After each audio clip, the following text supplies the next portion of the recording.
बिस्मिल्लाहिर्रहमानिर्रहीम। अस्सलाम वालेकुम।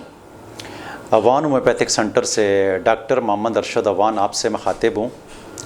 आज का जो हमारा प्रोग्राम है, जिसके मरीज़ हर घर में मिलते हैं, पूरा हमारा मुल्क किस बीमारी में मुब्तला है, लेकिन उसकी कोई सलूशन, उसकी कोई ट्रीटमेंट उसको नहीं मिल रही होती है, जिसकी वजह से वो सारी उम्र जो है वो मुख्तलिफ़ किस्म की मेडिसिन खाते रहते हैं। जिस बीमारी को हम गैस्ट्राइटिस कहते हैं, मैदे के अंदर झिल्ली में सोजिश पैदा हो जाती है। उस सोजिश की जो सबसे बड़ी वजह होती है, एक बैक्टीरिया होता है जिसको हम एच पाइलोरी बैक्टीरिया कहते हैं।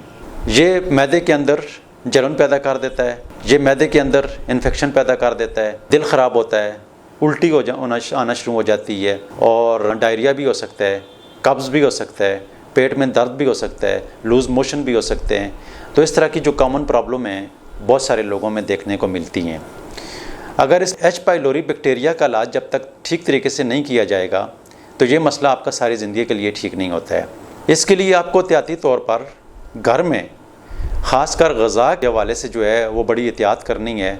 आपने क्या खाना है और क्या नहीं खाना है, इसके ऊपर आपने बड़ा फोकस रखना है, क्योंकि ये आपका गहरा ताल्लुक़ जो है ये मैदे के साथ है।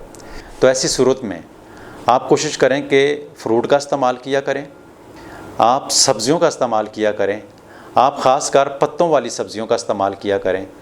आप जब भी खाना खाएं तो आपके खाने में सलाद का इस्तेमाल बहुत ज़रूरी है, जिसमें सलाद में अगर मूली का मौसम है तो मूली होनी चाहिए, गाजर होनी चाहिए, खीरा होना चाहिए, सलाद पत्ता होना चाहिए, प्याज होना चाहिए, टमाटर होना चाहिए। बल्कि टमाटर मैदे के मरीज़ों के लिए ज़्यादा अच्छा नहीं होता है, वो एसिडिटी पैदा करता है, तो टमाटर का इस्तेमाल नहीं करना है। ड्राई फ्रूट का इस्तेमाल कम करना है, आपने मर्च मसाले का इस्तेमाल कम करना है, आपने कोल्ड ड्रिंक का और प्रोसेस्ड फूड का इस्तेमाल नहीं करना है। इस तरीके से अगर आप अपनी ग़िज़ा के ऊपर फोकस करेंगे, आप पानी उबाल कर पिएंगे, तो आप बहुत सारी मैदे की बीमारियों से बच जाएंगे।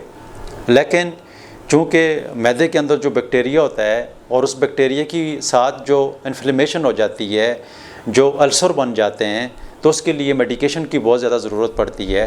तो मेडिकेशन के हवाले से अगर आपको मैं कुछ मेडिसिन तो बता देता हूँ कि जिस तरह अगर आपके मैदे में जलन होती है तो मैदे में जलन के लिए जो होम्योपैथिक की जो टॉप की मेडिसिन है, वो अगर आप रोबीनिया 30 में लेंगे, सुबह दोपहर शाम 3-3 कतरे 1 चम्मच पानी में डालकर इस्तेमाल करेंगे, तो बहुत सारे मरीज़ जिनके मैदे के अंदर जलन होती है इससे भी ठीक हो जाते हैं। इसके अलावा एच पाइलोरिया के लिए हमारे पास एक जो मेडिसिन एच पाइलोरिया से ही बनी हुई है, ये अगर आप 1 ml में लेकर हफ्ते में एक दफ़ा हर इतवार को इसके 3 कतरे 1 चम्मच पानी में डालकर पी लेंगे, और साथ में अगर मैदे में जलन के साथ बेचैनी हो, तो उस बेचैनी के लिए जब मेरे पास क्लिनिक में कोई इस तरह के पेशेंट आते हैं तो मैं उनको अर्सेनिकम एल्बम 1 ml में वीकली 1 डोज देता हूँ।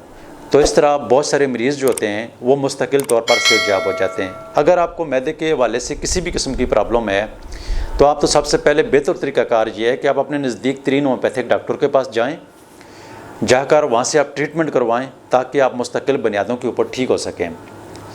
लेकिन अगर आप चाहते हैं कि आप हमसे ट्रीटमेंट करवाएँ, तो दिए हुए नंबर पर आप व्हाट्सअप करके अपना अपॉइंटमेंट नंबर लेकर हमसे भी इसकी ट्रीटमेंट करवा सकते हैं। तो हमसे जो खिदमत आपके लिए हो सकेगी तो वो करेंगे, और जो मेडिसिन हम आपको बता सकते हैं इजीली, तो हम अपने प्रोग्राम में आपको बताते रहते हैं। अगर आपके सिम्टम्स के मुताबिक वो मेडिसिन बनती है तो वो आप लेकर इस्तेमाल करेंगे, तो अल्लाह ताला के फजल करम से आप सेहतयाब हो जाएंगे। प्रोग्राम सुनने का, देखने का बहुत शुक्रिया। दुआ में याद रखना, अपनी सेहत का बहुत ख्याल रखना। अल्लाह हाफिज़।